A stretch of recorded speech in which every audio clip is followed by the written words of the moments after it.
Hey, what's going on, tech enthusiasts? BoHD here. I hope you guys are doing well. You're watching Last Week in Tech, the show where we talk about all of the top tech news stories from last week, this week. Feel free to send in your suggestions to Twitter using the LWIT hashtag or by sending me a personal message or something on Twitter at BoHD. I always love to see what you guys are interested in and what you are recommending. Actually, the first two stories I'll be talking about were submitted from you guys, so thanks for sending in your suggestions. The very first story that I do want to talk about today is the fact that Comcast is launching their very own internet TV platform called Watchable. Well, actually, the name Watchable isn't official yet, but the service is most definitely in the works. It's going to compete with YouTube, as Comcast is apparently already signing agreements with certain sources like Vox Media, BuzzFeed, The Onion, Vice, and NBA Sports, just to name a few. When the service is ready, it will be ready and made exclusive to Comcast Xfinity X1 subscribers, but it will eventually migrate to iOS and Android devices with an app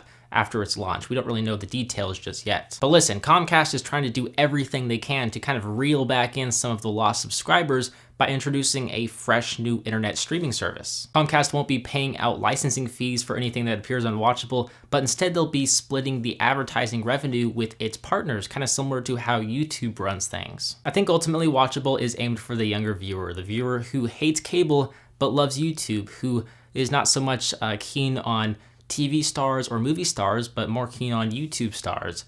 So it'll be really interesting to see once all the details, first of all, of this service and whether or not this service receives some positive feedback and interest. So with that said, let me know if you're interested in this service. Leave me a comment down below. The other story that many of you guys suggested I talk about was, of course, Android 6.0 M, Android M. Well, the story is that it's called Android Marshmallow now. So not Android M, but Android Marshmallow. Yeah, that's cool. All right, next story. Nah, I'm just kidding. Hold up. So as many of you know, Google names their operating systems after sweet treats. Earlier this year, back at Google I/O, Google announced they were working on the next version of Android, that being Android M, because last year we had Android L, which was called Android Lollipop. Later in the year, it turns out it was called Lollipop. This year, we knew obviously it was going to be Android M because they follow in alphabetical order. So what comes after L? M. 2 years ago, we had Android KitKat. 1 year ago, we had Android Lollipop. This year, we have Android Marshmallow. 3 syllables, kind of similar to Lollipop. Not really, but I feel like I could get used to it. It's kind of a long word though. What do you guys think? I'm actually running the developer preview of Android M on my Nexus device right now, so if you guys would like to see some sort of overview video of that, maybe let me know down below in a comment or shoot me a message on Twitter or something. Maybe just make sure you're following me on Twitter, and that's where I'll kind of tweet out the video if I make it.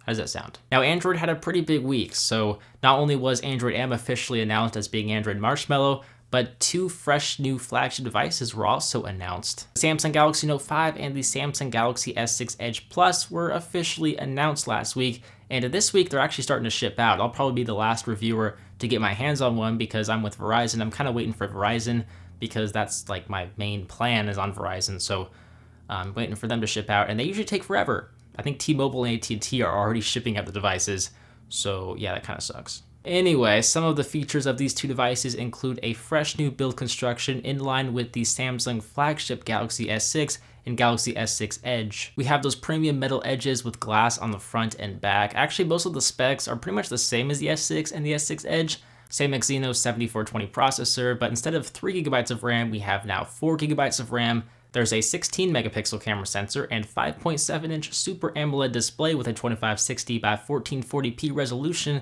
and of course the S6 Edge Plus does feature a display with curved edges. The biggest disappointments in specs, in my opinion, especially considering these are Note devices, is the fact that, first of all, the battery is smaller than the Note 4. We have a 3000 milliamp battery. The battery is non-removable.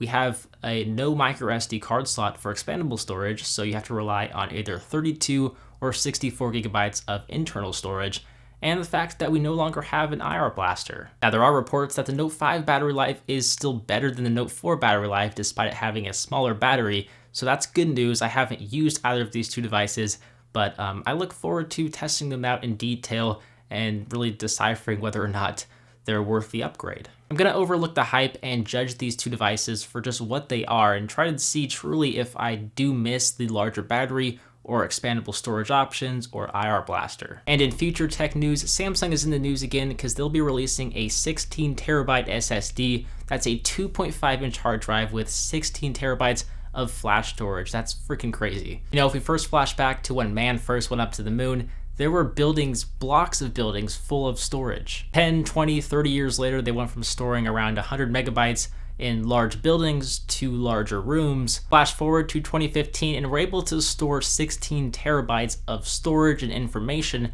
on something that is smaller than my hand, smaller than even the palm of my hand.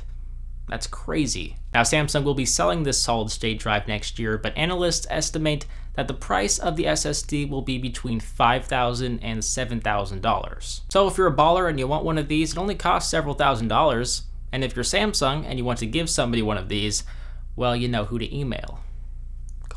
Google also announced a fresh new product this past week. They announced the Google OnHub, a $200 router. It looks a lot like an Amazon Echo, and it's supposed to be easy to set up and manage, have high performance, and be able to connect to smart home accessories. It'll go on sale August 31st for $200, but it's kind of interesting to think that Google not only makes a browser, Google Chrome, a router, Google OnHub, but an ISP, Google Fiber. Now, I want to end this episode by reading off some of the techiest headlines I found in around 30 seconds or less. Ready? Go. Google is testing drones on private land in US airspace by piggybacking on NASA's exemption, speeds up to 100 miles per hour, and weight less than 25 kilograms. Body hackers, the people who turn themselves into cyborgs. Scientists have increased the efficiency of the artificial leaf from a previous 18% to 22% energy efficiency. NASA successfully tests engine for future Mars mission. Transgenic pigs shatter transplant records, potential for unlimited organ supply. Wow, the future is pretty awesome. So with all that I said, let me know which story is your favorite, which product are you most excited for? Let me know by leaving me a comment down below. Don't forget to give this video a big thumbs up if you enjoyed it. It really does help show your support. Maybe subscribe if you're brand new, you've never seen a Last Week in Tech episode, and you enjoyed what you saw. Maybe you're watching this right now, you didn't click off. Maybe hit that subscribe button. And for everyone else, if you guys want to get more active, feel free to send in your tech news story suggestions to Twitter using the Last Week in Tech hashtag. As always, I'm BoHD. Thanks for watching, and I will see you guys in the next one. See ya.